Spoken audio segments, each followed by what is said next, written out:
उमर इब्ने अब्दुल अजीज का दौर है और सुबह ईद होने वाली है, चांद हो चुका है, चांद हो चुका है, सुबह ईद होने वाली है। उमर इब्ने अब्दुल अजीज की बीवी कहती है देखो आपके पास भी कपड़े नहीं है पहनने को, मेरे पास भी नहीं है, हम और आप तो पुराने कपड़े पहन लेंगे, लेकिन बच्चा नए कपड़े की जिद कर रहा है, बच्चे के लिए तो नया कपड़ा होना चाहिए, पड़ोस के बच्चे नए कपड़ा पहनेंगे और अमीरुल मोमिनीन का बेटा पुराने कपड़े। कहा मेरी बीवी बैतुल माल से मुझे इतनी तनख्वाह नहीं मिलती कि मैं उससे अपने बच्चे को नया कपड़ा पहना सकूं। बीवी ने कहा अमीरुल मोमिनीन ने 1 महीने की तनख्वाह एडवांस ले लीजिए, अगले महीने मत लीजिएगा।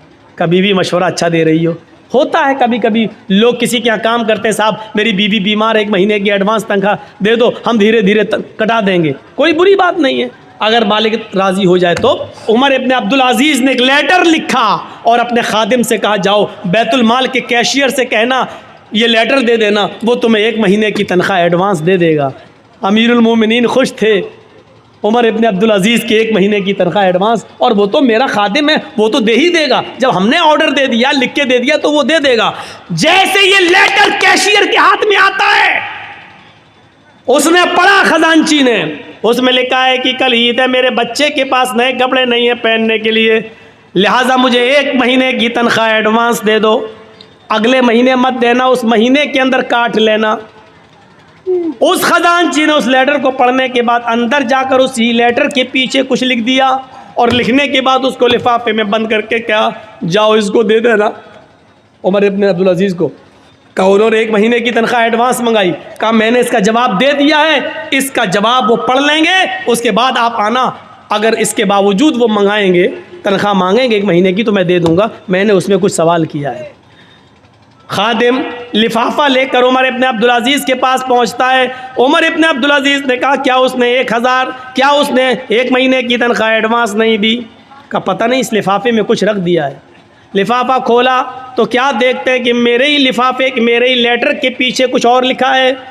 उसको पढ़ते हैं, उसमें लिखा हुआ है उमर इब्ने अब्दुल अजीज़ अमीरुल मोमिनीन, आपका हुक्म सराखों पर, आपको 1 महीने 5 महीने 6 महीने आप जितनी कहें उतनी तनख्वाह मैं देने के लिए आज़ाद हूँ, मैं देने के लिए तैयार हूँ।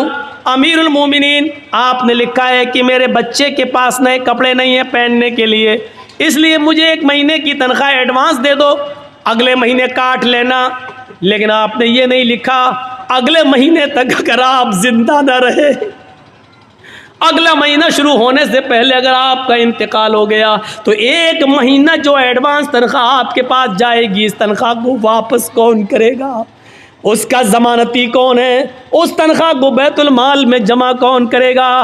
काश ये वाक़यात मोदी ने पढ़े होते, ये वाक़यात योगी ने पढ़े होते तो उनको पता चलता कि इस्लामी हुक्मरानों की तारीख कैसी गुजरी है। ये बेचारे 10-10 और 20-20 लाख का सूट बूट पहनकर अमेरिका के प्राइम मिनिस्टर का स्वागत करने वाले लोग क्या जाने कि हुकूमतें कैसे चलाई जाती हैं। हुकूमत चलाना सीखना है तो सीखो उमर इब्ने अब्दुल अजीज़ से, सीखो हज़रत उमर फारूक से, और उन्हीं से सीखी थी महात्मा गांधी जी ने। इसीलिए तो कहा था बापू ने कि अगर देश में खून खराबा बंद करना चाहते हो, अमन सुकून चाहते हो तो हज़रत उमर फारूक जैसा कानून नाफिज कर दो, देश के अंदर खून खराबा बंद हो जाएगा। ये महात्मा गांधी ने जुमले कहे हैं, सत्य और अहिंसा के अंदर आज भी लिखे हुए हैं। एक हुकूमत वो भी थी कि हज़रत उमर फारूक का बेटा मुल्क शाम के अंदर था और उसने रात के अंदर खजूर को रस को सड़ाया, निचोड़ा, वो नबीज बन गया। सुबह होते होते उसके अंदर नशा आ गया, उसको मालूम नहीं था और उसने नबीज पी ली। उमर फारूक के बेटे ने नबीज पी ली, शराब की एक किस्म है, उसको मालूम नहीं था कि ये सड़ चुकी है और इसमें नशा आ गया है। जब वो पी लिया तो उसमें नशा आ गया। मुल्क शाम के गवर्नर को पता चला तो हजरत उमर फारूक के बेटे को बुलाया और 40 कोड़े लगवा दिए मुल्क शाम के अंदर। लेकिन मदीने में जब उमर फारूक को पता चला कि मेरा बेटे ने शराब पी ली और यह भी पता चला कि 40 कोड़े लग गए, लेकिन इसके बावजूद लेटर लिखा हमारे प्रयास को कि मेरे बेटे के लिए मैं घोड़ा भेज रहा हूं स्पेशल, उस घोड़े से मेरे बेटे को जल्दी वापस मदीने भेजा जाए। बेटा खुश था कि मेरे अब्बू ने कोई अर्जेंट काम के लिए बुलाया। जब हमारे प्रयास ने उस स्पेशल घोड़े से उमर फारूक के बेटे को भेजा, बेटा जब आया तो उसको उसकी मां से नहीं मिलने दिया, कहा इसको हिरासत में लो। हिरासत में ले लिया अपने लखते जिगर को, अपने बेटे को, और उसको कहा जल्लाद से कि कोड़े लगाओ, 40 कोड़े इसको मेरे सामने मारो। बेटा कहता है अमीरुल मोमिनीन, आए अब्बू जान, एक जुर्म की 2 बार सजा कैसे? 40 कोड़े की सजा तो मैंने मुल्क शाम में खा ली है, धोखे से नशे वाली चीज पी ली, इसके बावजूद मैंने 40 कोड़े वहां खा लिए, फिर यहां क्यों मारा जा रहा है? कहा पहला जल्लाद 10 कोड़े मारेगा, उसके बाद दूसरा मारेगा, क्योंकि 10 के बाद वो थक जाएगा, फिर जितनी जोर से मार पड़नी चाहिए उतनी जोर से मार नहीं पड़ेगी। 40 कोड़े दूसरे जल्लादों से पड़वाया। बेटा कहता रहा अब्बू जान, एक जुर्म की डबल सजा, ये बेइंसाफी है। हजरत उमर कहते रहे बेटे मुझे अमर इब्न आस पर भरोसा नहीं है, का अल्लाह की कसम उन्होंने कोड़े मारे लगवाए, हाँ मैं जानता हूं कोड़े लगवाए, लेकिन मेरा दिल कहता है कि अमर इब्न आस ने रियायत बरती होगी, जितनी जोर से कोड़े मारना चाहिए उतनी जोर से नहीं पड़े होंगे, इसलिए कि आप अमीरुल मोमिनीन के बेटे हैं, उमर फारूक के बेटे हैं, ये सोचकर जल्लादों ने हल्के हल्के कोड़े मारे होंगे। आज असली कोड़े अब पड़ेंगे तुम्हारे ऊपर। जब अपनों को सजा देने का रवाज था तो जराइम बंद थे, जब अपनों को बचाया जाता है तो जराइम का अंबार लगता है और जराइम पैदा होते हैं। सीखो, हुकूमत ऐसे चलती हैं। आए उमर इब्न अब्दुल अजीज, आपको अगर 1 महीने की तनख्वाह दे दूं एडवांस, अगले महीने अगर आप जिंदा नहीं रहे, इंतकाल हो गया, तो 1 महीने की ये तनख्वाह वापस कौन करेगा?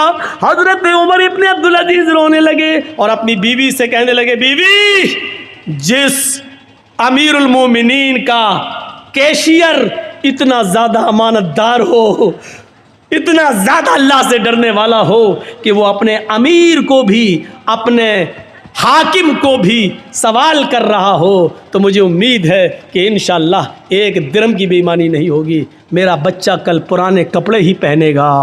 1 महीने की तनख्वाह में एडवांस नहीं लेंगे, क्योंकि हमें ये मालूम नहीं है कि अगले महीने हम जिंदा रहेंगे भी या नहीं रहेंगे।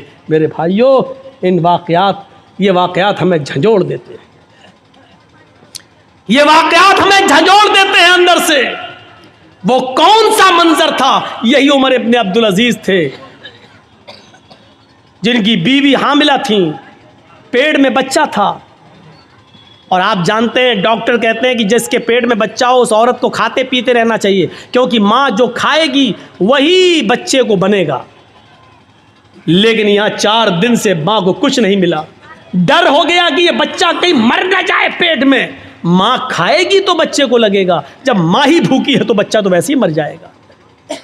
उमर इब्न अब्दुल अजीज की बीवी कहती हैं अपनी खादिमा से, खादिमा तुम्हारे मालिक तो मुझे कुछ देंगे नहीं, ऐसा करो बैतुल माल से में चली जाओ, और सुनो ये वाक़या झंझोड़ देगा।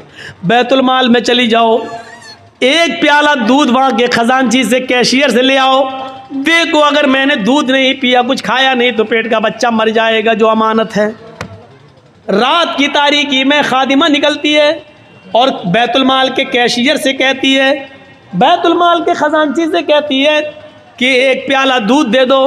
हमारी मालिकन उमर इब्न अब्दुल अजीज़ की बीवी को हमल है, पेट में बच्चा, 4 दिन से कुछ नहीं खाया, बच्चा कहीं भूख की वजह से मर न जाए।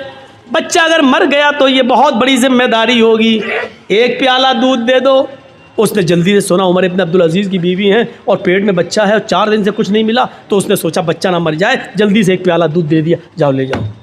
रात का तकरीबन यही टाइम होगा, 2:30। उमर इब्न अब्दुल अजीज़ उठ चुके थे, कुएं के पास बैठकर वज़ू बना रहे थे।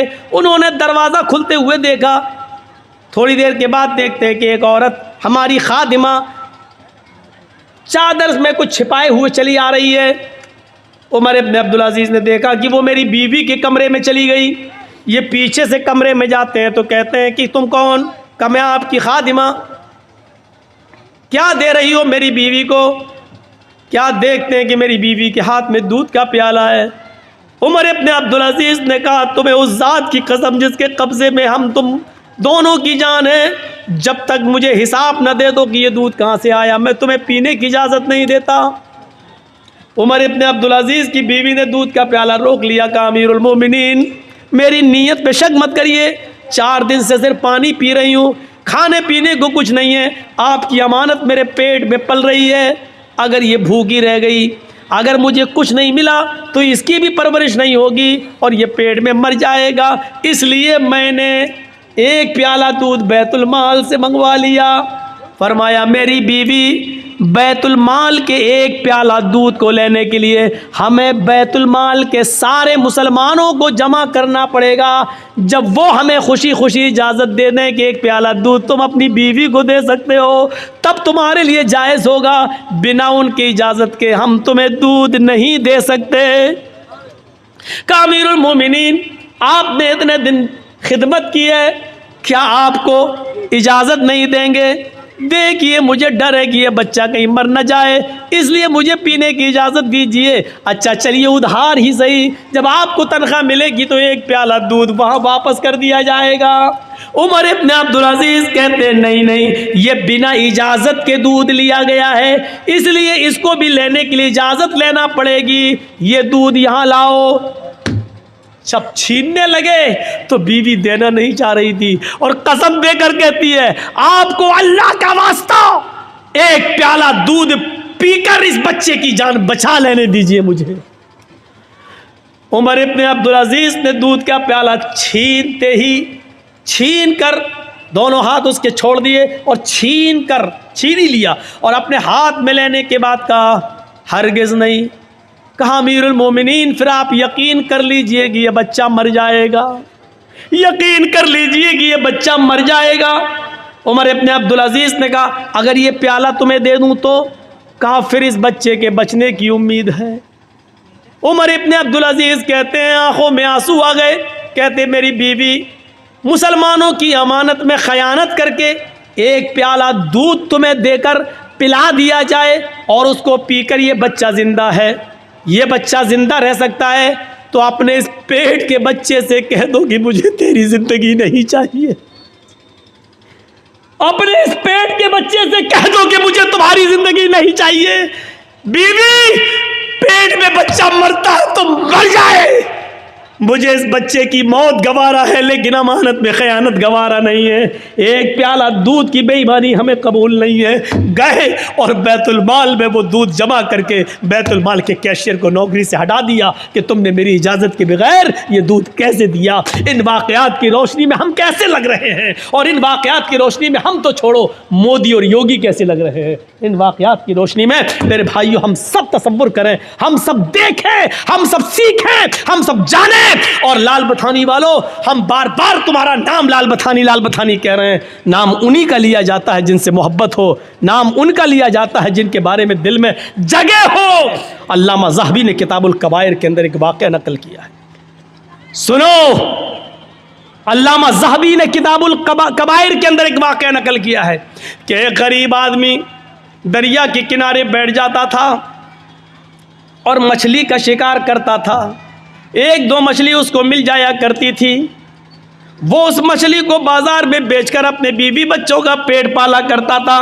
अगर मछली नहीं बिकती थी तो वो मछली खुद अपने घर में पकाकर अपने बीवी बच्चों को खिला दिया करता था।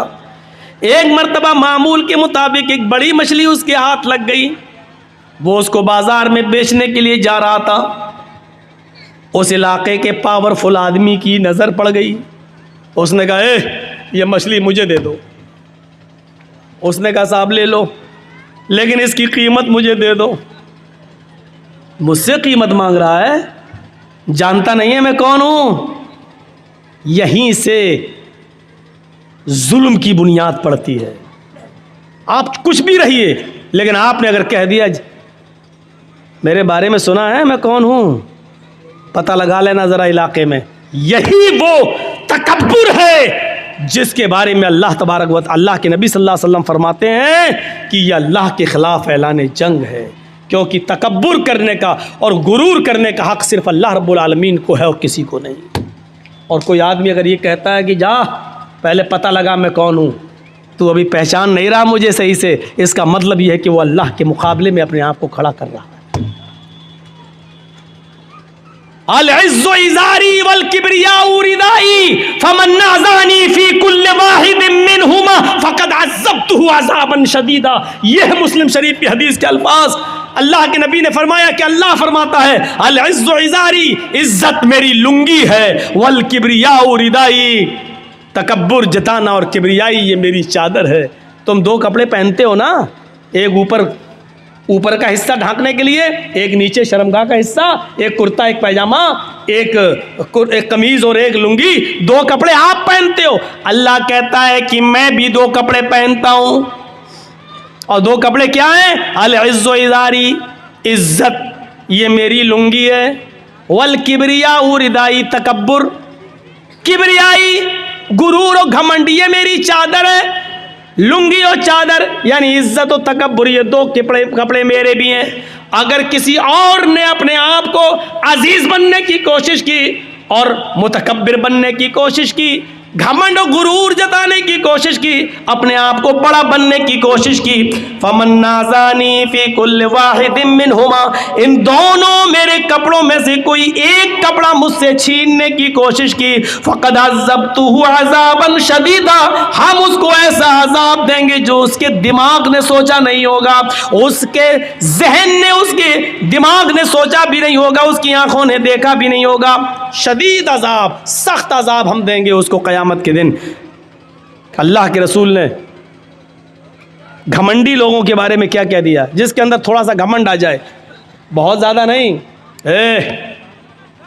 सरकार है मेरी, मैं गांव का मुखिया हूँ, सरपंच हूँ, मेरा कोई कुछ नहीं कर सकता, ये जहाँ से पैदा हो जाएगा।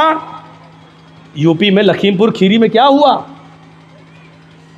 उस लड़के ने जो गाड़ी चढ़ाई किसानों के ऊपर, उसके दिल में यही तो था कि मैं तो एक मंत्री का बेटा हूं, मेरा कौन क्या करेगा। यहीं से जुल्म और ज्यादती की बुनियादें पड़ती हैं और एक दूसरे के मर्डर और कत्ल की नौबतें होती हैं, एक दूसरे के खिलाफ षड्यंत्र रचे जाते हैं। क्योंकि जब ये आ जाए कि मैं कुछ हूं, मेरे पास पावर है, मेरे भाइयों, यहीं से जुल्म और ज्यादती की बुनियादें पड़ने लगती हैं। यहीं से अल्लाह के नबी ने बस ये कह दिया कि मन काना फी क़ल्बिही, बुखारी शरीफ की हदीस, मन काना फी क़ल्बिही मिस्क़ालु ज़र्रतिन मिन किब्र ला यदखुलुल जन्नह।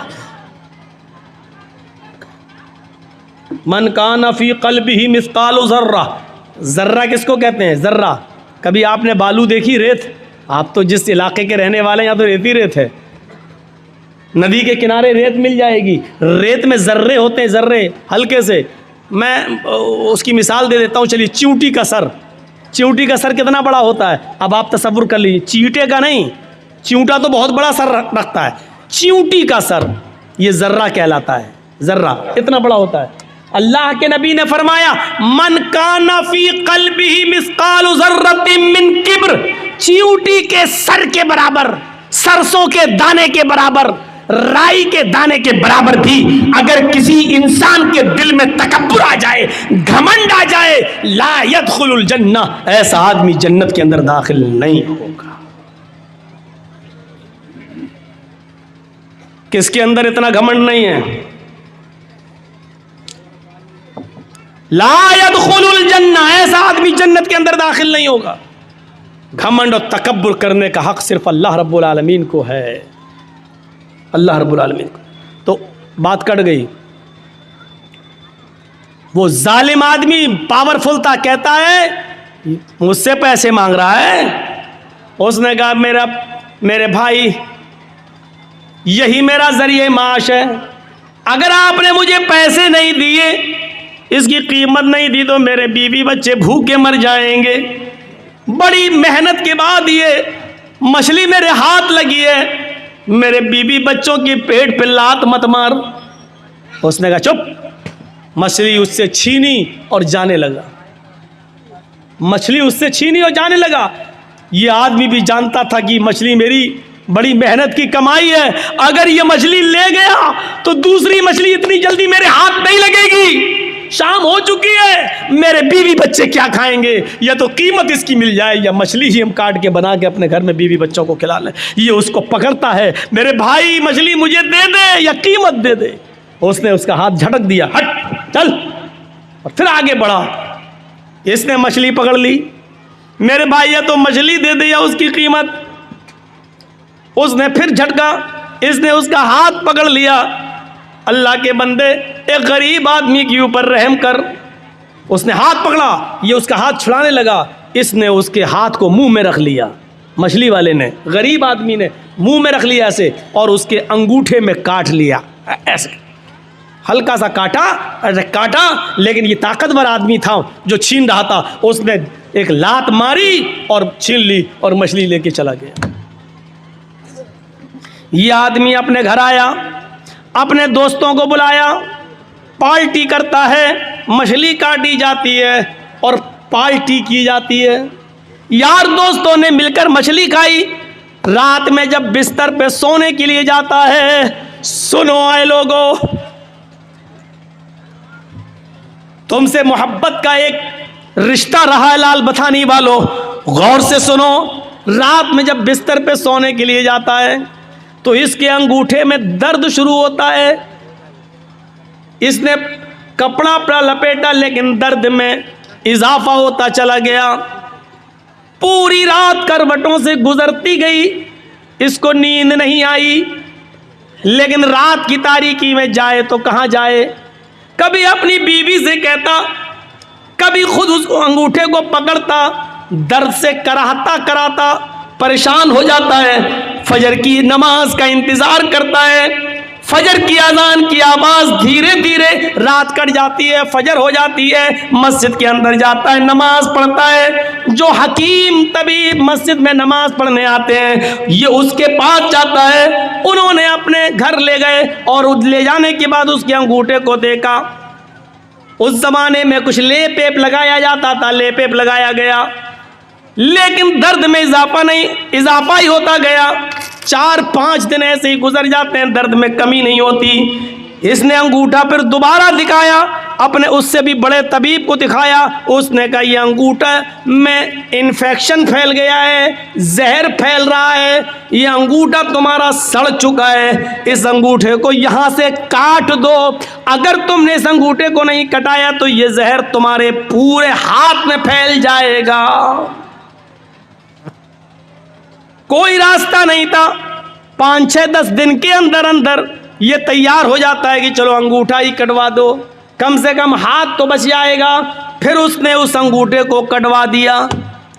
1 महीना 2 महीना कट गया, लेकिन उसका कुछ अंसुर बाकी रह गया था। उसने धीरे धीरे धीरे धीरे पूरे पंजे को खराब कर दिया। फिर दर्द बढ़ने लगा। 3-4 महीने के अंदर अंदर पूरा का पूरा हाथ का पंजा सड़ गया। हकीम को दिखाता, तबीब को दिखाता है। तबीब ने कहा ऑपरेशन में कुछ कमी रह गई होगी, इसलिए थोड़ा सा कुछ अंसुर बाकी रह गया, तुम्हारा पूरा का पूरा हाथ ये पंजा सड़ गया है, देखो पूरा हाथ खराब हो जाएगा। इलाज इसका एक ही है कि तुम पूरा का पूरा हाथ का पंजा कटवा दो। पूरा हाथ का पंजा कटवा दिया गया। 3-4 महीने फिर कट जाते हैं, लेकिन थोड़ा सा अंसुर फिर बाकी रह जाता है। वो पूरा पूरा धीरे धीरे कलाई तक फैल जाता है। तबीब ने कहा ये कलाई कटवा दो, नहीं तो पूरा बाजू काटना पड़ेगा। कलाई कट जाती है। 3-4 महीने के बाद ये बाजू तक जहर फैल जाता है। तबीब ने कहा पूरा का पूरा बाजू कटेगा, नहीं तो ये जहर पूरे जिस्म के अंदर फैल जाएगा। एक बड़ा हकीम कहने लगा मैं बार बार तुम्हारा इलाज तो बिल्कुल ठीक कर रहा हूँ, लेकिन पता नहीं ये जहर तुम्हारे जिस्म में ऊपर तक कैसे चला जाता है। अच्छा मुझे इस बीमारी की शुरुआत बताओ कैसे होती है। अब हकीम ने कहा मुझे इस बीमारी की शुरुआत बताओ कहाँ से हुई। उसने कहा तकरीबन 1-1.5 साल पहले का वाक़या है। मैंने एक गरीब आदमी से एक मछली छीनी थी। यहाँ तो पता नहीं कितनी कितने बीघा ज़मीनें छीने बैठे हुए हैं, कब्जे किए बैठे हैं। अरे मौलाना साहब इतनी गहरी बात आपको बताता कौन है, बताता कौन है? अरे कोई जिब्राइल थोड़ी आते हैं मेरे पास, आप ही लोगों में से लोग बताते होंगे। हर जगह का, हर एरिया का आदमी बताते हैं, फोन पे तो और ज्यादा बता देते हैं, मौलाना फला जगह आ रहे हो ना, हाँ वहाँ ऐसा ऐसा होता है। हो गई 1 घंटे की तकरीर तैयार मेरी। क्या करना, एक मछली, अल्लामा ज़हाबी गौर करो किताबुल कबायर में नकल करते हैं, यहां से मेरी शुरुआत होती है। उस गरीब आदमी ने कहा कि मेरे बीवी बच्चे क्या खाएंगे, या तो इसकी कीमत दे दे या मछली दे दे, लेकिन मैं पावरफुल आदमी था, उसने हिम्मत कैसे की, लेकिन मछली अब छीन रहा था, मैं उससे लेके आया तो उसने मेरा हाथ पकड़ के मुंह में रख लिया, उसने मेरा हाथ काटा, उसने सोचा था कि हाथ काटेंगे तो दर्द की वजह से ये मछली छोड़ देगा, मैं उठा लूंगा, लेकिन मैंने एक लात मारी उसको, उसने मेरे अंगूठे में काट लिया। यहां से शुरुआत हुई दर्द की। उस हकीम ने कहा सॉरी, ये बाजू तो यहाँ से कटवाई दो, लेकिन बाजू काटने के बाद भी अब ये जहर तुम्हारे पूरे जिस्म के अंदर फैलेगा, अब तुम्हारे बचने का कोई रास्ता नहीं है। अगर तुम अपनी ज़िंदगी चाहते हो, खैर चाहते हो, तो उस गरीब आदमी को ढूंढ लो और तलाश कर लो और उससे जाकर अपनी गलती की माफ़ी मांग लो। अगर उसने तुम्हें माफ़ कर दिया तो तुम्हारी बीमारी यहीं पर रुक जाएगी, और अगर माफ़ नहीं किया तो ये जहर अब बाजू कटने के बाद, हाथ कटने के बाद दूसरी जगह फैलेगा, सीने तक फैलेगा, पैरों तक फैलेगा, और एक दिन आएगा कि पूरा का पूरे जिस्म में जहर फैल जाएगा। लिहाजा अगर तुम अपनी ज़िंदगी बचाना चाहते हो तो उस गरीब आदमी से जाकर माफी मांग लो। यह आदमी शहर की गली गली में ढूंढता हुआ तलाश करता रहा उस गरीब आदमी को। 1 हफ्ते तलाश किया, नहीं मिला। 1 हफ्ते के बाद अचानक उसी हाल में मिला कि वो समंदर से, दरिया से कोई मछली लेकर जा रहा था। इस आदमी ने उसको देखा और पहचान गया, लेकिन वो गरीब आदमी इसको नहीं पहचान पाया। 1.5-2 साल का अरसा गुजर गया, नहीं पहचान पाया। इसने कहा भाई मुझे पहचाना? कहा नहीं, मैं तुम्हारा मुजरिम। कहा क्या हुआ? मुझे पहले माफ कर दो।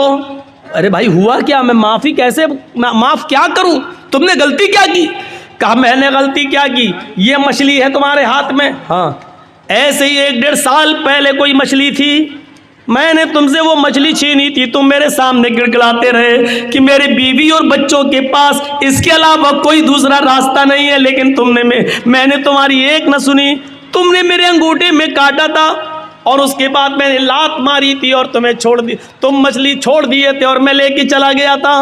उस अंगूठे के बाद फिर मेरा हाल ये हुआ कि उस रात में दर्द हुआ, धीरे धीरे 5-6 दिन के बाद अंगूठा पक गया, अंगूठा काटा गया, फिर ये जहर मेरी पंजे तक पहुंचा, पंजा काटा गया, फिर कलाई तक पहुंचा, कलाई काटी गई, फिर कोहनी तक पहुंचा, कोहनी काटी गई, अब मेरा बाजू भी काट दिया गया। हकीम ने कहा कि जिस गरीब पे तुमने जुल्म किया उसको जब तक माफ़ी नहीं मांगोगे वो तुम्हें माफ़ नहीं करेगा, तब तक तुम सही नहीं होगे, इसलिए अल्लाह के बंदे मुझे माफ़ कर दे।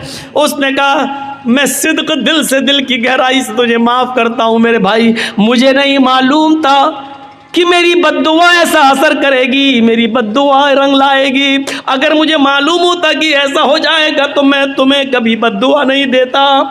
इस आदमी ने पूछा मेरे भाई क्या तुमने मुझे बद्दुआ दी थी?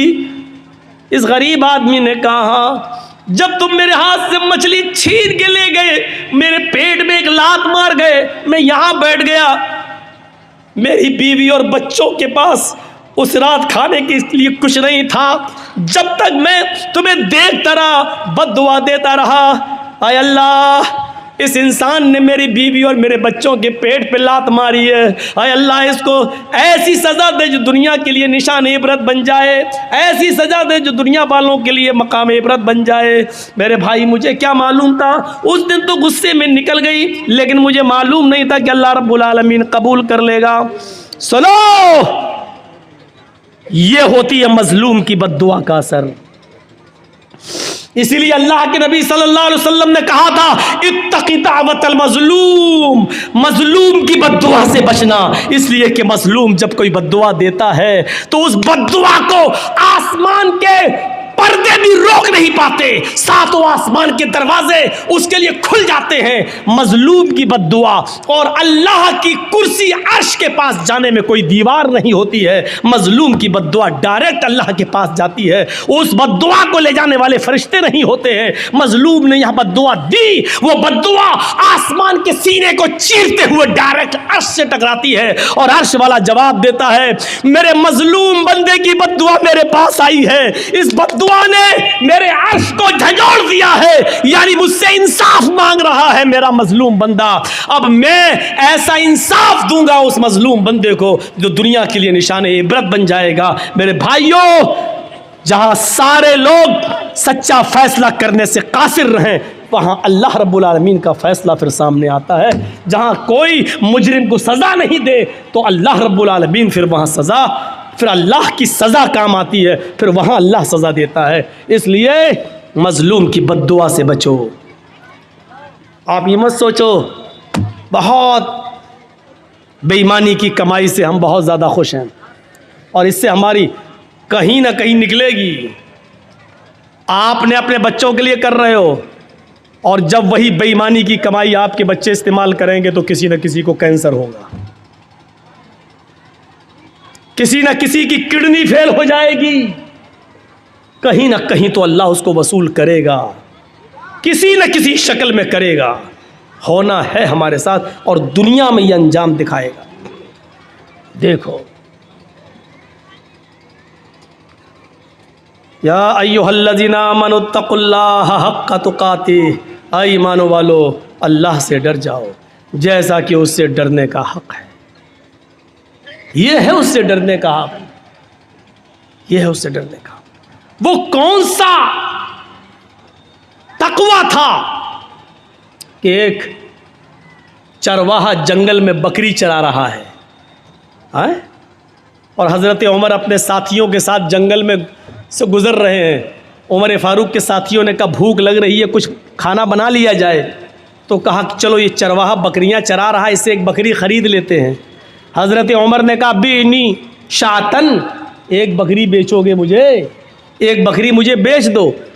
चरवाहे ने कहा बकरी मेरी नहीं है, मेरे मालिक की है, हम तो ग़ुलाम हैं, हम तो उसका हुक्म मानते हुए बकरी चराने आए जंगल में। उसको मालूम नहीं कि मेरे सामने जो हस्ती खड़ी है ये 22 लाख मुरब्बा मील पर हुकूमत करने वाली हस्ती है, ये उमर है, उसको मालूम नहीं है चरवाहे। हज़रत उमर ने उसका इम्तहान लिया, कहा अरे मालिक की है तो क्या हुआ, मालिक से कह देना जंगल में भेड़िया आया एक बकरी खा गया, और क्या क्या कर लेगा वो तेरा, कुछ नहीं करेगा।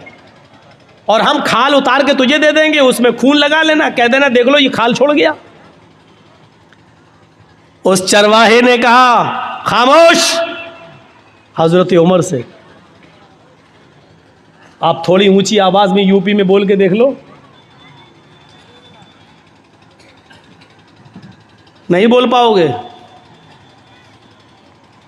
देखा, मौलाना कलीमुद्दीन साहब को गिरफ्तार कर लिया गया मेरठ से।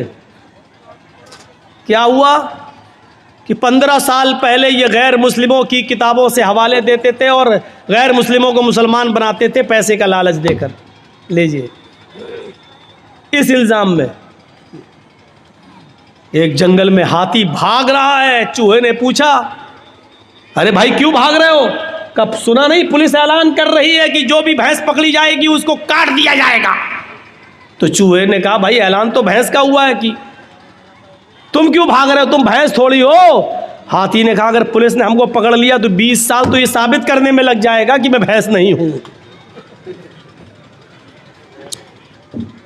यही सूरत हाल है हमारे इस मुल्क की।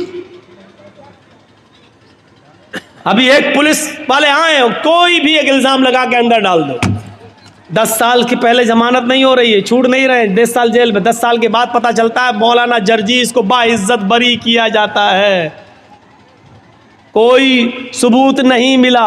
10 साल हमें ये साबित करने में लग जाता है कि हमने ये जुर्म नहीं किया। डॉक्टर कफील साहब देख रहे हैं हमारे गोरखपुर के अंदर, गिरफ्तार कर लिया गया, रासुका देशद्रोही का मुकदमा लगाया गया।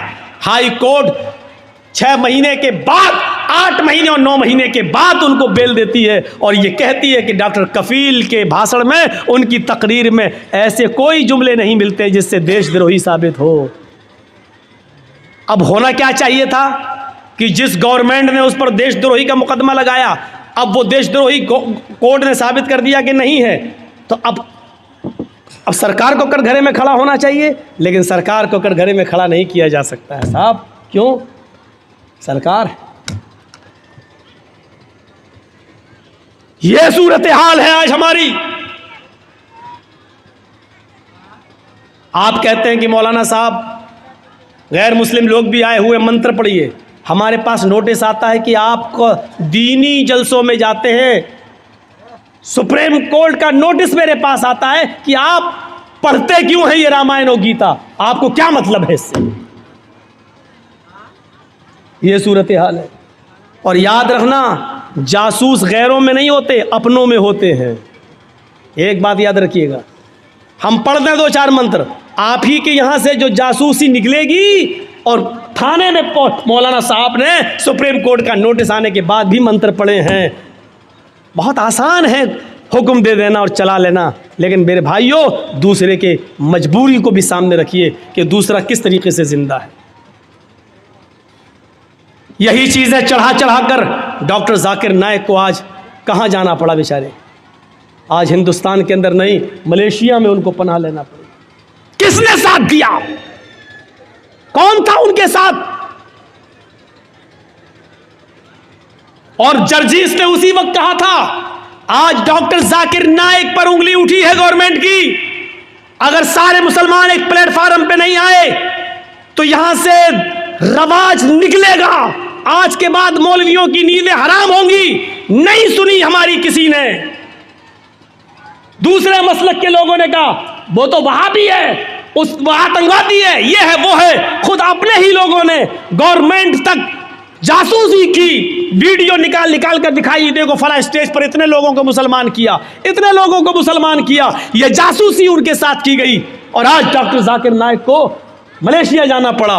मेरे भाइयों, तसव्वुर कीजिए आप, मैंने कहा था कि उठेगा, लेकिन जब एक प्लेटफार्म पे कोई नहीं आया, उसके बाद फिर उठा तो देखो मौलाना कलीमुद्दीन चले गए। देखो मौलाना साद को किस तरीके से कोरोना बम कहा गया है। वो निजामुद्दीन मरकज के अंदर, ये मरकज से फैला कोरोना, ये फैला।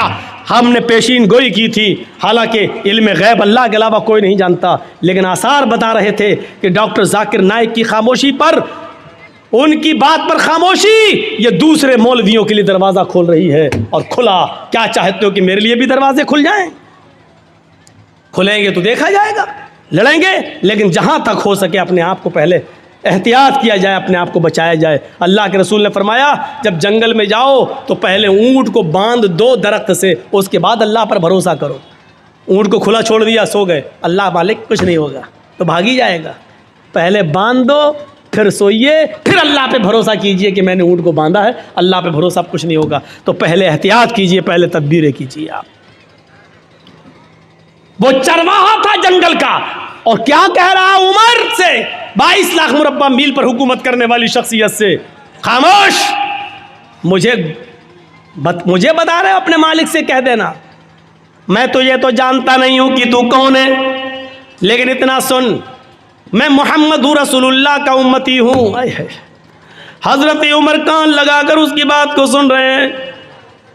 मैं मोहम्मद रसूलुल्लाह का मानने वाला हूं। तुमने मुझे जो मशवरा दिया, मेरा मालिक बहुत नेक है। अगर एक बकरी में तुम्हें बेच भी दूं और उसकी कीमत ले भी लूं तो मेरा मालिक मुझे कुछ नहीं कहेगा।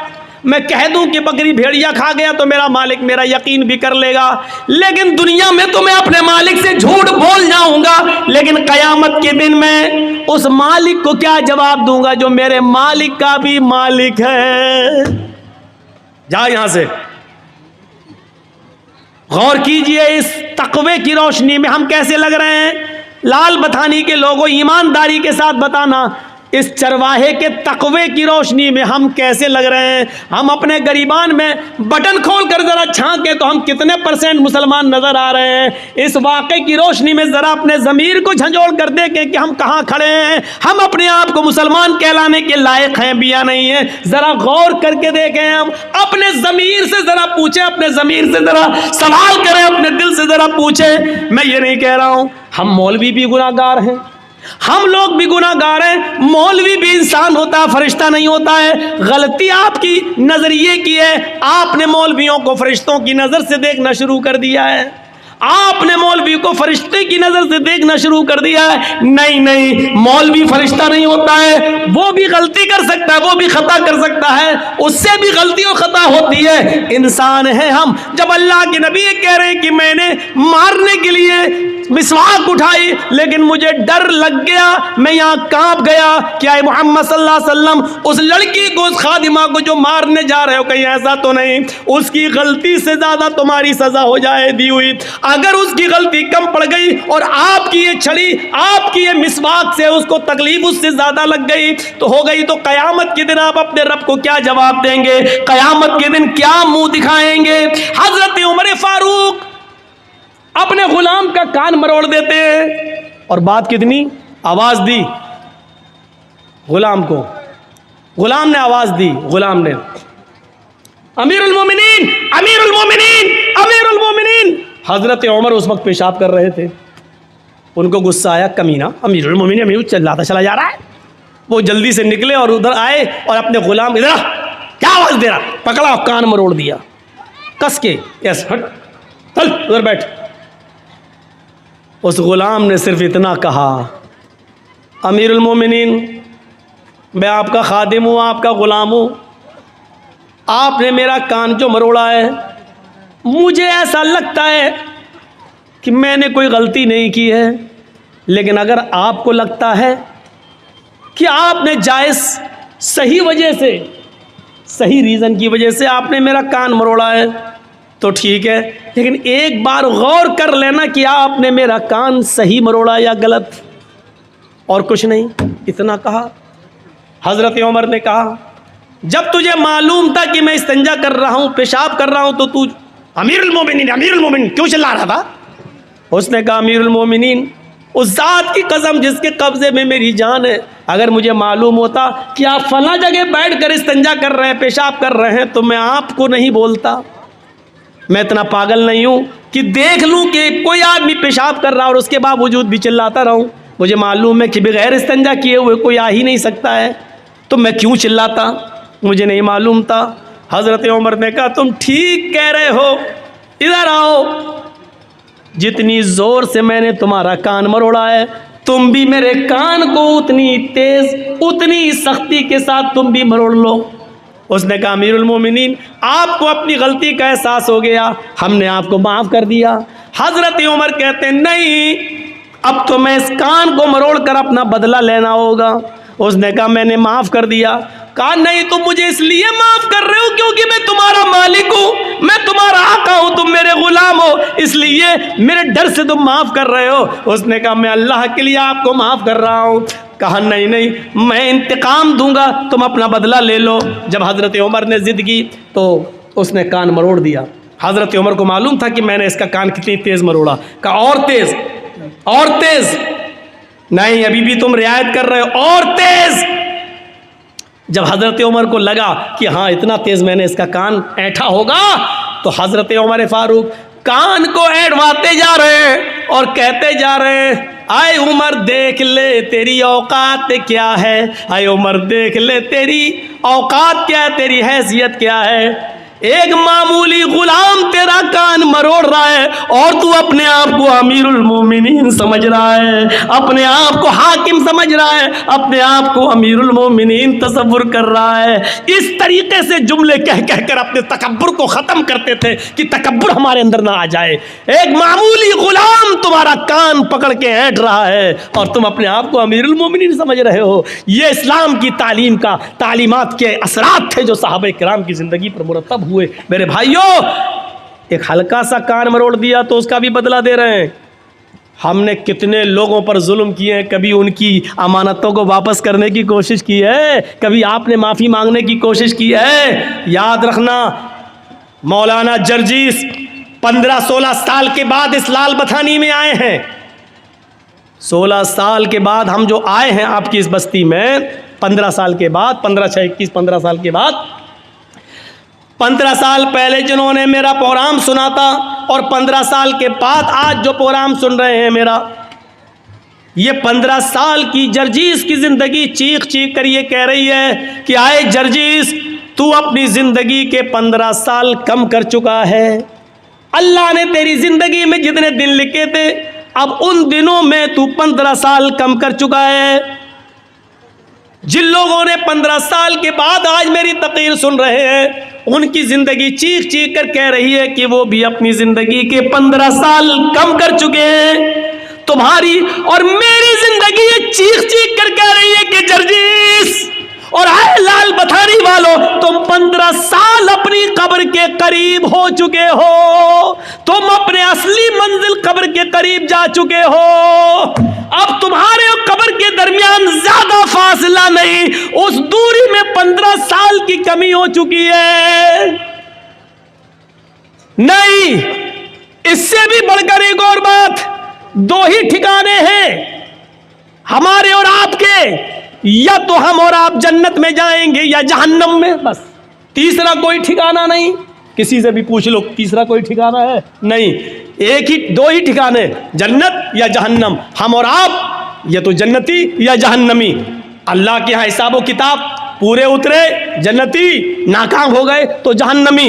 मैं अब एक बात और कह रहा हूं, 15 साल की ये जिंदगी चीख चीख कर कह रही है, लाल बथानी वालों, तुम्हारी भी और जर्जीस मेरी भी, कि तुम जन्नत या जहन्नम के और इतने करीब हो चुके हो कि 15 साल का अरसा कम हो चुका है। तुम या तो अपनी जन्नत के करीब हो या अपनी जहन्नम के। जन्नत के आसार तो दिखाई नहीं दे रहे हैं, जहन्नम के आसार तो बिल्कुल जाहिर नजर आ रहे हैं। जन्नत के आसार कैसे नजर आ जाए? हजरत उमर फारूक, जिनको अल्लाह के नबी ने इसी दुनिया में जन्नत की बशारत दी थी, उमर तुम जन्नती, लेकिन वो भी कहते हैं कि आसमान से अगर कोई फरिश्ता पुकार कर ये कहे कि इस दुनिया के सारे लोग जन्नत में जाएंगे, कोई फरिश्ता पुकार के कहे कि सब जन्नती, पूरी दुनिया जन्नती, सिर्फ एक इंसान जहन्नम में जाएगा, एक आदमी जहन्नम में जाएगा। हजरत उमर कहते हैं अगर फरिश्ता ये कहते कि सब जन्नती एक जहन्नमी, तो मैं ये समझूंगा कि जहन्नम में जाने वाला वो एक जहन्नमी कहीं मैं तो नहीं। ये उमर फारूक का हाल है। फिर हम और आप कैसे सो जाते हैं अपने बिस्तर पर ये सोच कर कि हम तो जन्नत में जाएंगे, हम जन्नती हैं। हमने कैसे ये तसव्वुर कर लिया कि हम मरेंगे तो हम जन्नत के अंदर जाएंगे? ये तसव्वुर हमारे दिलो दिमाग में आ कैसे गया? और जब ये यकीन नहीं है कि हम जन्नत में जाएंगे या जहन्नम में, फिर हमें हंसी कैसे आ जाती है, हमारे चेहरे पे मुस्कुराहट कैसे आ जाती है? हम एक दूसरे से हंस और मजाक, हंसी का खेल कैसे खेल लेते हैं और मजाक कैसे कर लेते हैं? अल्लाह के नबी जब जहन्नम का दौरा करके आए, मेराज से वापस आए, जन्नत और जहन्नम देखकर आए, इस दुनिया में आए, तो फरमाते हैं लौ तअलमूना मा अअलम लज़हिबतुम कलीलन वलबगैतुम कसीरा। लोगों, मैंने जहन्नम के जो अज़ाब का मंजर देखा है, अगर मैं तुम्हें बता दूं, अगर तुम जान जाओ जहन्नम में क्या क्या अज़ाब है, जो मैं देख कर आया हूं, जो मैं जानता हूं जहन्नम के बारे में, अगर वो तुम्हें मालूम हो जाए, लज़हिबतुम कलीलन वलबगैतुम कसीरा, तो जिंदगी भर तुम रोते रोते गुजार दोगे, हंसना छोड़ दोगे, हंसना भूल जाओगे, और रोते रोते तुम्हारी जिंदगी गुजर जाएगी, हंसोगे कम और रोगे ज्यादा। ये सूरत हाल है हमारी। हमें नींद कैसे आ रही है, कैसे हम आराम से अपने बिस्तर पे सो जाते हैं, और कैसे हमारी हिम्मत हो जाती है एक दूसरे के ऊपर जुल्म करने की। इमाम कायनात फरमाते हैं अल्लाह के नबी ने कि तुम अपनी जिंदगी में एक जमाना ऐसा भी देखोगे कयामत से पहले, और ईमानदारी से बताना यह है कि नहीं, युस्बिहुर रजुलु मुमिनन वयुमसी काफिरन वयुमसी मुमिनन वयुस्बिहु काफिरन। यबीउदीनहु बिइरज़िम मिनद दुनिया। अब सुनिए, तुम एक आदमी को देखोगे, आज ऐसा हो रहा है, अरे ये लोग जो जा रहे हैं, ये बड़े मियाँ को जाने तो जल्दी निकल ले, ये सब शुगर के मरीज़ हैं, बैठ जाएंगे पहले, फिर डिस्टर्ब करेंगे उठने को। और अभी जिसको उठना उठ जाओ यार, बीच में उठते तो थोड़ा डिस्टर्ब होता है। हमें सुबह को देखोगे कि एक आदमी मोमिन होगा, उठेगा, वुजू बनाएगा, फजर की नमाज पढ़ने जाएगा, फजर की नमाज के बाद कुरान की तिलावत करेगा। युस्बिहुर रजुलु मुमिनन, तुम देखोगे कि एक आदमी सुबह ईमान की हालत में करेगा। ईमानदारी के साथ बताइएगा ये ज़माना है कि नहीं। आदमी सुबह सवेरे हालत ईमान में उठेगा, सुबह फजर में वुजू बनाएगा, नमाज पढ़ेगा, कुरान की तिलावत करेगा। युमसी काफिरन, लेकिन सूरज डूबने से पहले पहले, शाम होने से पहले पहले वो काफिर हो जाएगा। वयुमसी मोमिनन युस्बिहु काफिरन, शाम को मगरिब की नमाज पढ़ेगा, कुरान पढ़ेगा, ईशा की नमाज पढ़ेगा, ईमान की हालत में रात गुजारेगा, पूरी पूरी रात ईमान की हालत में गुजारेगा, दुआ पढ़ के सोएगा, लेकिन सुबह उठेगा तो वो काफिर होगा। क्यों? यबीउदीनहु बिइरज़िम मिनद दुनिया, वो दुनिया के चंद सिक्के हासिल करने के लिए, दुनिया के चंद रुपयों के लिए, दुनिया के चंद टुकड़ों के लिए अपने दीन को बेच देगा। हमने कितने दाढ़ी वाले देखे हैं और जर्जिस हमने अपनी आंखों से देखे हैं। सुबह आदमी नमाज पढ़ा है, रोज़ा भी रखा है, हाँ नफली रोज़े से भी है, नमाज भी पढ़ा है, हाँ उसको कोई टिकट मिल गया है, सरपंच का टिकट मिल गया है, मुखिया का चुनाव लड़ रहा है, या चेयरमैनी का या एमएलए का टिकट उसको मिला है, मुसलमान है, नाम उसका मोहम्मद से शुरू हो रहा है, सब कुछ है, नमाज पढ़ता है, कुरान की तिलावत भी करता है, फजर में तो वैसे उठा, लेकिन शाम होने से पहले पहले हमने देखा है कि वो गैर मुस्लिमों के वोट पाने के लिए अपने चेहरे पर टीका भी लगा लेता है, मंदिर में भी चला जाता है और मूर्ति के ऊपर वो फूल और माला भी चढ़ा लेता है। अल्लाह के नबी फरमाते हैं यबीउदीनहु बिइरज़िम मिनद दुनिया, सुबह उठेगा तो मोमिन होगा, शाम होने से पहले पहले, सूरज डूबने से पहले पहले काफिर हो जाएगा। वो अपने दीन को दुनिया के चंद टुकड़ों में बेच देगा। देख लो, अपने इलाकों में देख लो, आसपास के एरियो में देख लो, ऐसा मंजर आप एक नहीं 50 जगह मिल जाएगा।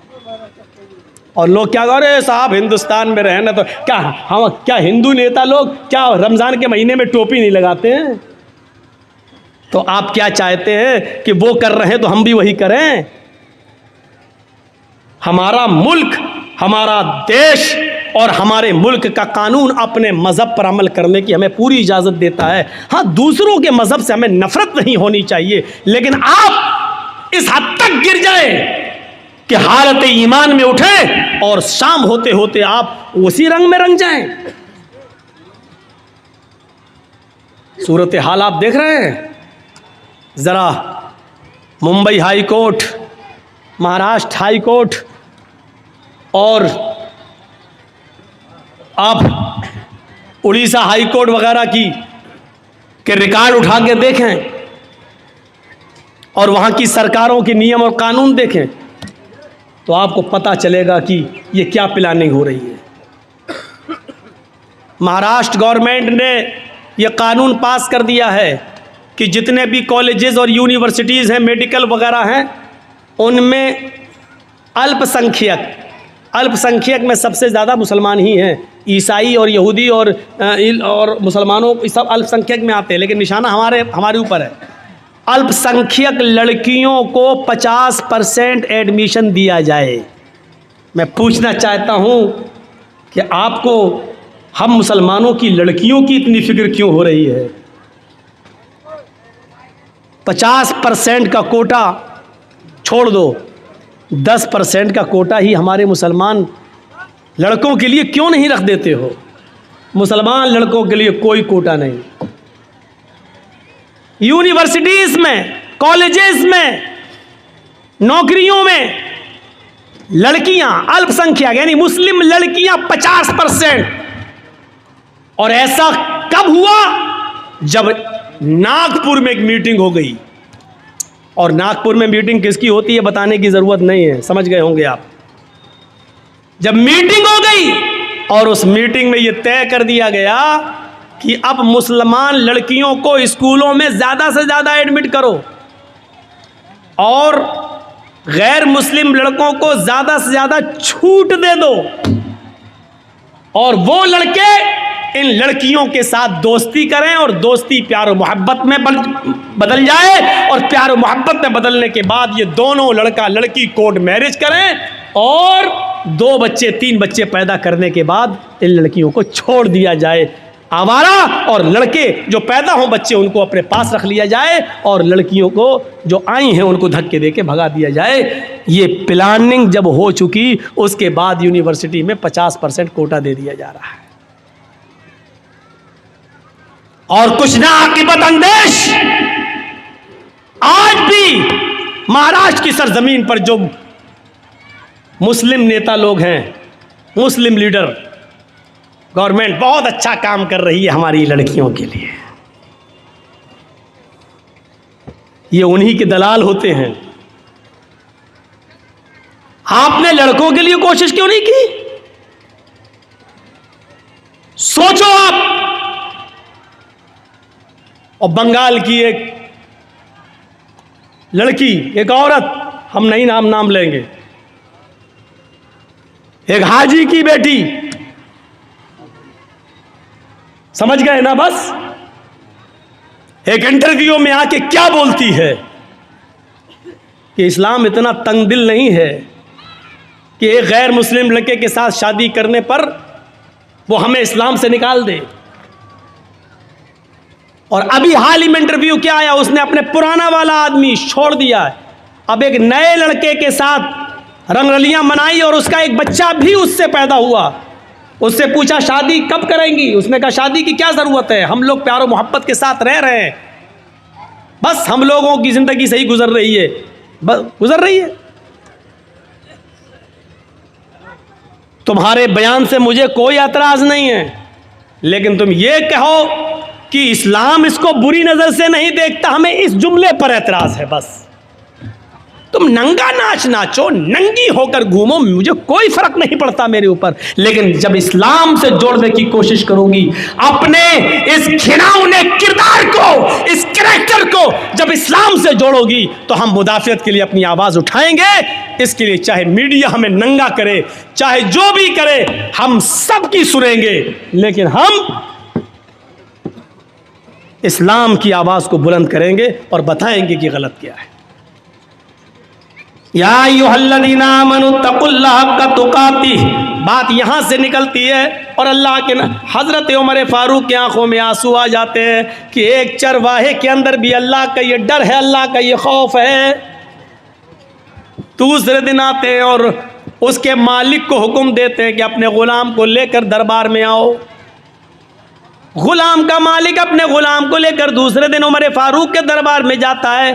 ग़ुलाम ने देखा, ये तो कल हमें जंगल में मिले थे, आज हमें डंडे मारेंगे, कोड़े मारेंगे, कल हमने इनको बकरी नहीं बेची, कल ही हमसे एक बकरी मांग रहे थे, और आज ये तो अमीरुल मोमिनीन है, ये तो अमीरुल मोमिनीन है। हज़रत उमर फ़ारूक ने मालिक से कहा कि तुम्हारा ग़ुलाम मैं ख़रीदना चाहता हूँ, बताओ कितने में बेचोगे? उसने कहा अमीरुल मोमिनीन, मेरा ग़ुलाम बड़ा नेक है, अल्लाह वाला, मैं इसको नहीं बेच सकता। हज़रत उमर फ़ारूक ने कहा देखो इसको मुझे ज़रूरत है, मैं तुम्हें इसकी डबल कीमत दूंगा, जो लोग इसकी कीमत दे रहे हों उससे डबल कीमत मैं तुम्हें दे दूंगा, लेकिन मुझे इस ग़ुलाम की ज़रूरत है। मालिक को लालच आ गया कि जब डबल कीमत मिल रही है तो इसको दे दो, हम इतने में तो 2 ग़ुलाम ख़रीद लेंगे। डबल कीमत लेकर हजरत उमर फारूक ने उस गुलाम को खरीद लिया। अब उस गुलाम का डर और बढ़ गया कि अब तो मैं उमर फारूक का गुलाम हो गया, अब ये मुझे कल की सजा न दें, कहीं मारे नहीं। हजरत उमर फारूक उनको अपने घर पे लाते हैं। गुलाम बराबर डरता जा रहा है, ये वही चरवाहा है जो कल बकरी चरा रहा था। अब इसके दिल में डर पैदा होता चला जा रहा है। हजरत उमर उसको खजूर खिलाते हैं, पानी पिलाते हैं और कहते हैं कि मैंने तुम्हें तुम्हारे मालिक से ख़रीद लिया है और अब मैं तुम्हें आज़ाद कर रहा हूँ। जाओ, तुम मेरे ग़ुलाम नहीं हो, मैंने तुम्हें आज़ाद कर दिया है। जानते हो मैंने तुम्हें क्यों आज़ाद किया है? तुम उस आदमी के ग़ुलाम थे, ग़ुलामी की ज़िंदगी गुजारते तो तुम अल्लाह की इबादत नहीं कर सकते थे।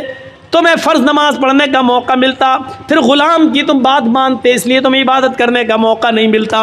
अब तुम्हें इबादत का मौका ही मौका है। कल तुमने ये कहा था कि अल्लाह रब्बुल आलमीन को क़यामत के दिन में क्या जवाब दूंगा। इस जुमले की वजह से आज तुम्हें आज़ादी मिल गई है, इस कलमे ने तुम्हें आज़ादी दी है। अगर इसी तरीके से अल्लाह से डरते रहे तो इंशाअल्लाह क़यामत के दिन अल्लाह ताला तुम्हें जहन्नम से भी आज़ादी दिला देगा। अगर इसी तरीके की तुम्हारी ज़िंदगी गुजरती रही तो तक़वे वालों को इनाम मिल जाता था। जो अल्लाह से डरते थे उसको अमीरुल मोमिनीन इनाम देते थे। मेरे भाइयों, आज हमने किसी अल्लाह से डरने वाले को इनाम दिया?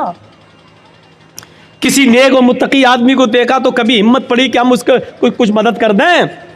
कभी हमारी हिम्मत नहीं पड़ती कि हम इसकी कुछ मदद करें। क्यों? मदद करने की हिम्मत नहीं पड़ती। आपने देखा होगा, एक लड़का है, उसका बाप इंतकाल कर चुका है, उसके पास 1 बीघा ज़मीन है। अब देखिए मैं आपको कहाँ ले जा रहा हूँ। उसके पास 1 बीघा ज़मीन है, 1 बीघा ज़मीन है, लेकिन अचानक उसकी माँ को कैंसर होता है। बाप उसका इंतकाल कर चुका है, उसके पास बस 1 ही बीघा ज़मीन है। उसकी माँ का इलाज होना है, इलाज के लिए उसको अपनी ज़मीन बेचना पड़ रही है। उस ज़मीन की कीमत 2 लाख है। हम गांव के सरपंच हैं, हम गांव के मुखिया हैं, हम गांव के पैसेदार हैं, हम गांव के अमीर आदमी हैं। हमारी नज़र ख़राब है, हम उस ज़मीन को ख़रीदना चाहते हैं। हमारे घर से लगी हुई है वो ज़मीन और हमें मालूम है कि ये बेचेगा क्योंकि इसकी माँ बीमार है। ऐसा है कि नहीं? आजकल ऐसा है ना। 2 लाख की ज़मीन, हमें मालूम है उसकी कीमत 2 लाख की है, लेकिन अब हमें मालूम है कि उसका बाप नहीं है, माँ बीमार है, वो इलाज कराएगा और इलाज के लिए उसको ज़मीन बेचना पड़ेगी। लेकिन अब तो वो ज़मीन कम दामों में भी बेचेगा। अब हमें उम्मीद है कि 1.5 लाख में मिल जाए। वो आदमी आता, कहता कि भाई आपके घर से लगी हुई है, मेरी ज़मीन है, मैं इसको बेचना चाहता हूँ। आपने कहा नहीं आया, मुझे ज़रूरत नहीं है साहब, मेरी माँ की तबीयत ख़राब है, मैं उसके इलाज के लिए टाटा हॉस्पिटल जाऊँगा, बम्बई, मैं पटना में जा रहा हूँ, मैं इसका इलाज कराना चाहता हूँ, मेरी ज़मीन की कीमत 2 लाख रुपए, तुम ले लो। ये आदमी कहता है नहीं साहब, मुझे ज़रूरत ही नहीं है, और अगर तुम्हें दे रही है तो 1.5 लाख की दे दो, 1 लाख की दे दो। अभी तो ज़मीन की कोई कीमत ही नहीं। लॉकडाउन के बाद ज़मीन की कीमत बढ़ी कहाँ रही है, हालात ऐसे ही हैं।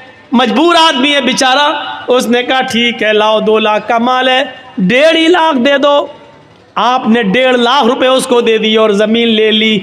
अल्लाह की कसम, 2 लाख की ज़मीन उसकी मर्जी के बावजूद जो 1.5 लाख की ली है, इस 1.5 लाख के लेने के बावजूद उसने चाहे जैसे दी हो, उसकी रजामंदी के बावजूद आपने जो 1.5 लाख में खरीदी है, आप इसके बावजूद भी डकैत कहलाएंगे, आप बेईमान कहलाएंगे, आप यतीम का हक मारने वाला कहलाएंगे, आप मजबूर की मजबूरी का फ़ायदा उठाने वाले कहलाएंगे। अल्लाह के यहाँ समाज में तो ये होगा नहीं साहब, वो 1.5 लाख में तैयार था, उसने दे दी, इसने ले ली, वो तो तैयार था। काजी शुरैह एक घोड़ा खरीदना चाहते थे, बाजार में जाते हैं, घोड़ा देखते हैं, पूछते हैं घोड़े वाले ये घोड़ा कितने का है? उसने कहा 400 दिरहम का। काजी शुरैह ने कहा क्या मैं इसको ज़रा चला कर देख लूँ? उन्होंने कहा देख लो। काजी शुरैह उस घोड़े पर बैठते हैं और जाते हैं, थोड़ी दूर चल के वापस आते हैं और कहते हैं घोड़े वाले सच बता कि तू किस मजबूरी में घोड़ा बेच रहा है? उसने कहा मुझे कोई मजबूरी नहीं है। कहा कि फिर तू इतना अच्छा घोड़ा 400 दिरहम में क्यों बेच रहा है?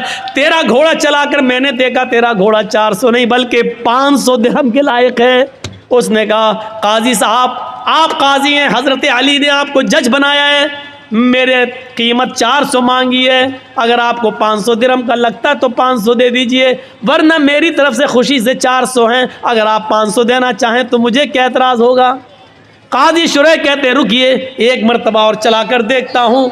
उस घोड़े को उन्होंने दोबारा चलाया और आकर कहते हैं आए अल्लाह के बंदे सच सच बता तुझे क्या मजबूरी है?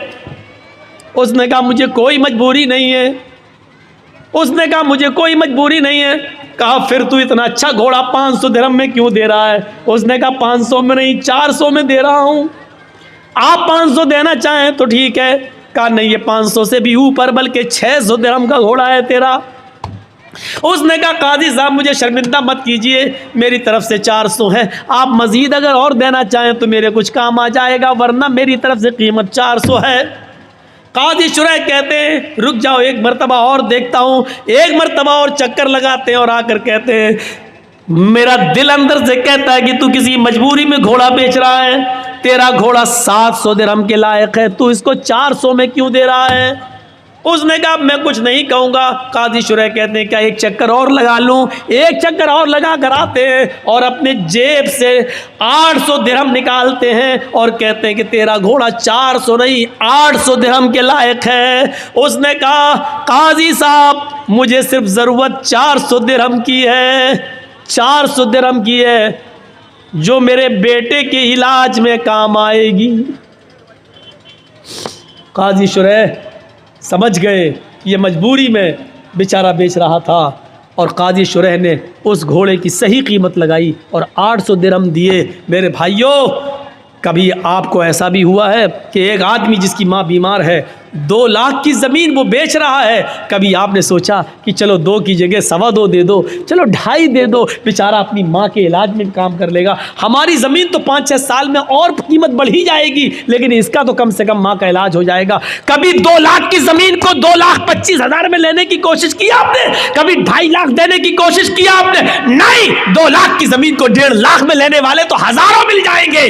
ये खून चूसने वाले जालिम लोग हैं और जालिमों की दास्तानें भरी पड़ी है, जालिमों की कहानियां भरी पड़ी है। मेरे भाइयों अल्लाह के यहाँ मजबूर की मजबूरी का फ़ायदा उठाने का भी आपको हिसाब देना पड़ेगा, आप बच नहीं सकते अल्लाह के यहाँ इस अज़ाब से।